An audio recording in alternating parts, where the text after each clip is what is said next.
Hello Management 6133 students. Welcome to week 2. This lecture will cover content from week 2 and from chapter 2 in your textbook, which covers enterprise systems. What we'll be covering in this lecture is we'll be looking at what enterprise systems are and different types that are available, what data we need in SAP before we start doing transactions, and different reporting options available in SAP.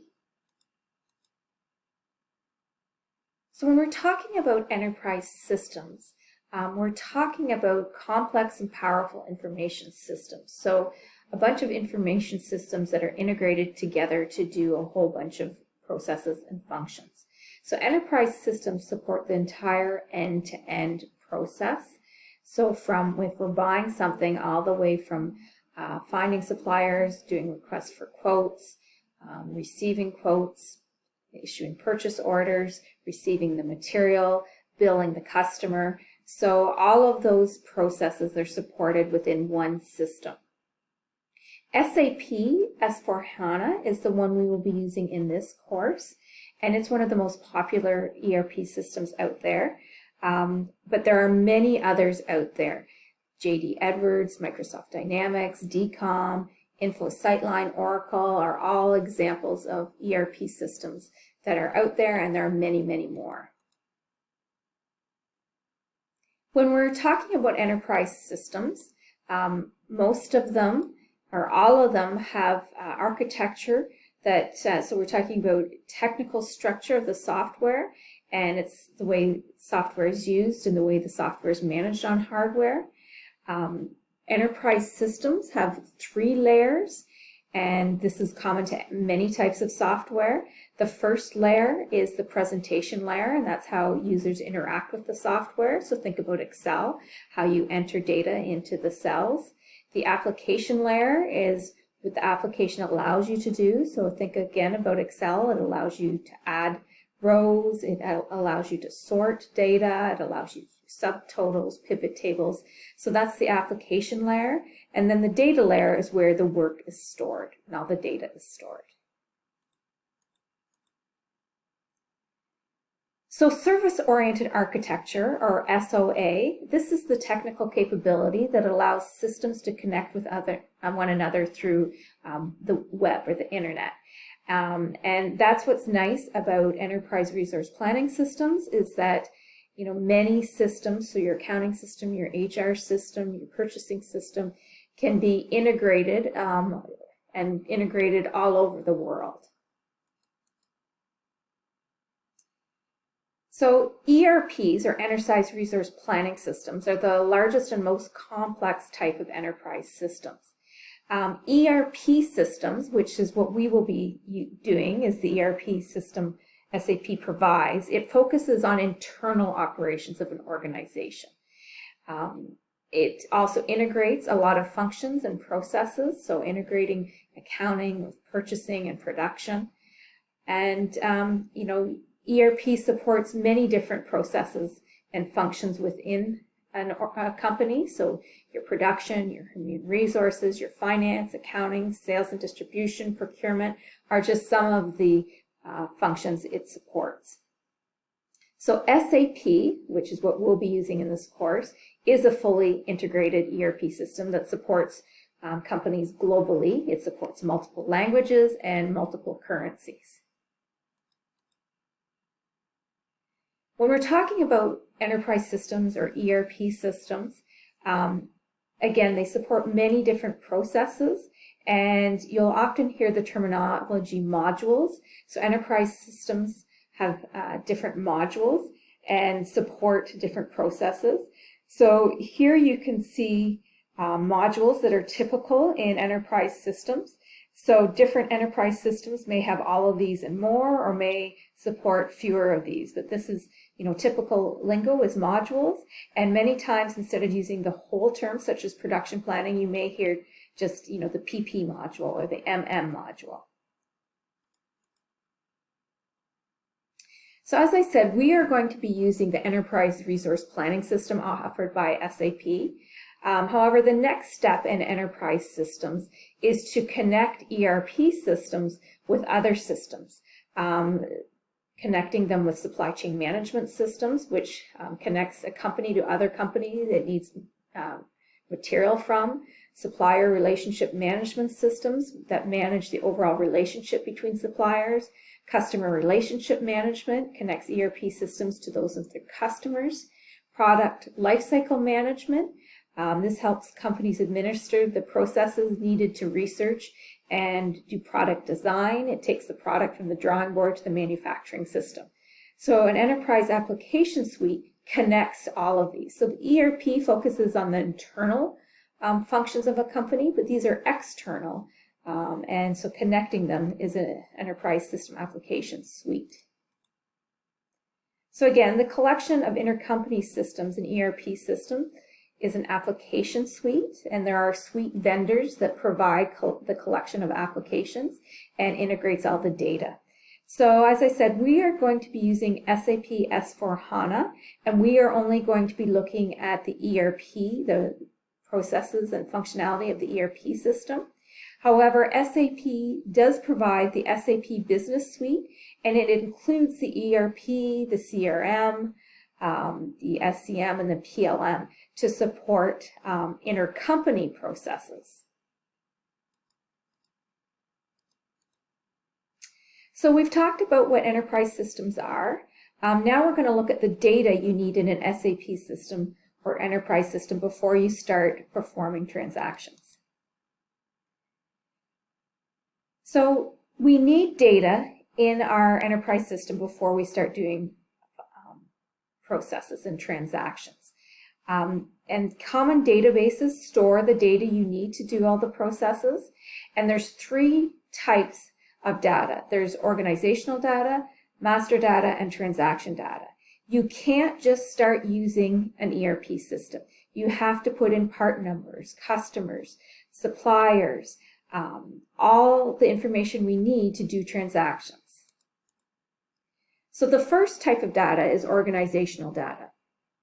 And it defines the structure of the enterprise, and it's things like companies, subsidiaries, plants, distribution center. So the highest level of organizational data is your client, and it represents the enterprise. So for Global Bikes, we are using client code 504. So that's the enterprise. Think of Coca-Cola, right? There's the Coca-Cola enterprise, and then they have a whole bunch of different companies within Coca-Cola. Mars, Procter & Gamble, right? Those are all the enterprise, and then there's a whole bunch of companies within that enterprise.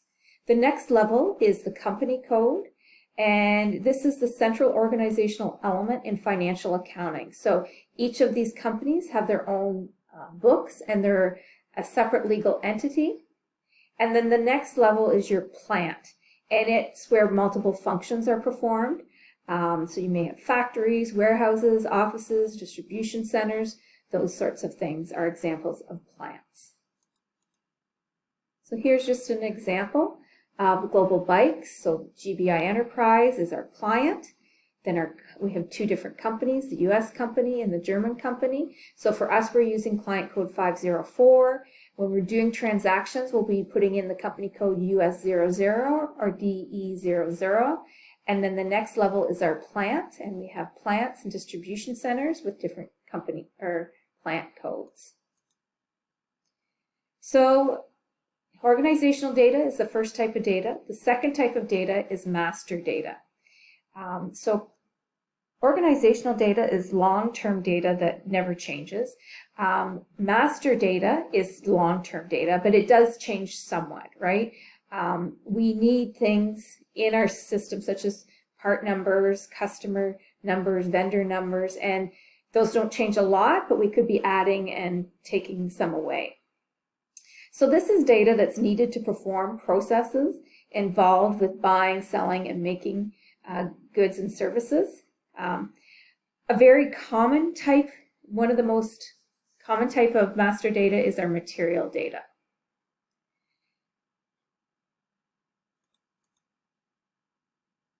So as I said, the most commonly used master data in an organization is your material master. We're always companies buying, selling, making, planning for material. They're using material in the maintenance of equipment, that sort of thing. So this is one of the most commonly used master data. Material master, they're grouped based on the process, material type, and organizational level. We use material in different processes, and we need all of this information, right, set up about the material. How are we using it in sales? How are we storing it? How are we planning for it? How are we buying it? Information for accounting. All of that needs to be set up. We have different types of material. We have raw material, so in SAP, that's ROH, and raw material is material we buy but we don't sell. So think of in global bikes, we may buy aluminum or steel to make the bike frames. So it's used in production. We have semi-finished goods. So again, think about we buy steel maybe to make the bike frames. So a bike frame would be a semi-finished good. So we don't buy that material and we don't sell it. We use it to produce other materials. Another type of material is finished goods. So the bicycles, once we finish making them, that's a finished good. And then we also have trading goods. So global bikes, they buy t-shirts and resell them. So they're purchased and resold without further processing. And there's other types of material as well.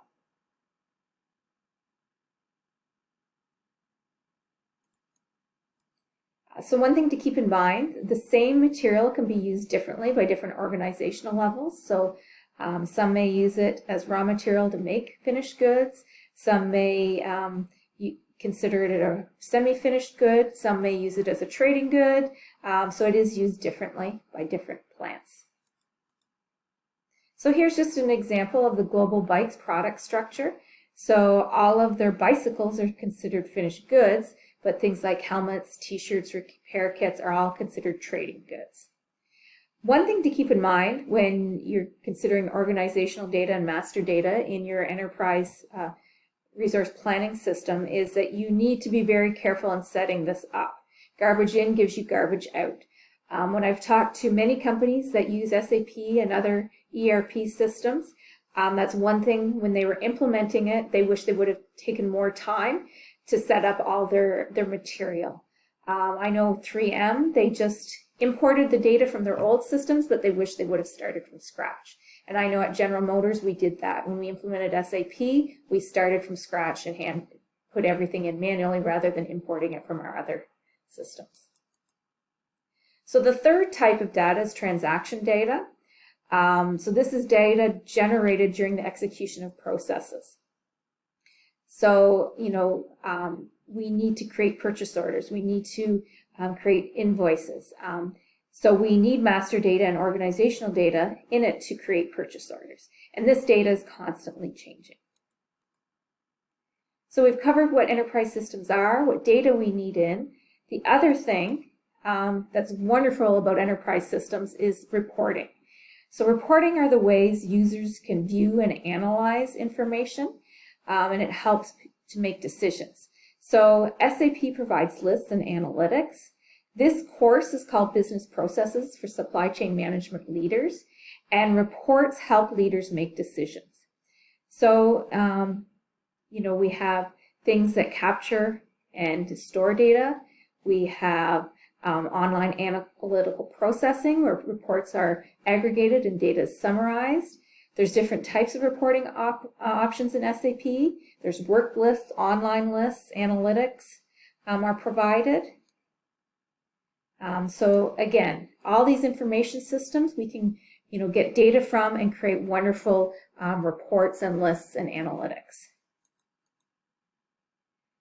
So that's the material covered in week 2 on enterprise systems. I encourage you now to look at the SAP navigation video and then do your homework for this week, which is to do the SAP navigation course and put your answers for the 6 exercises into a Word document and submit it by the end of this module.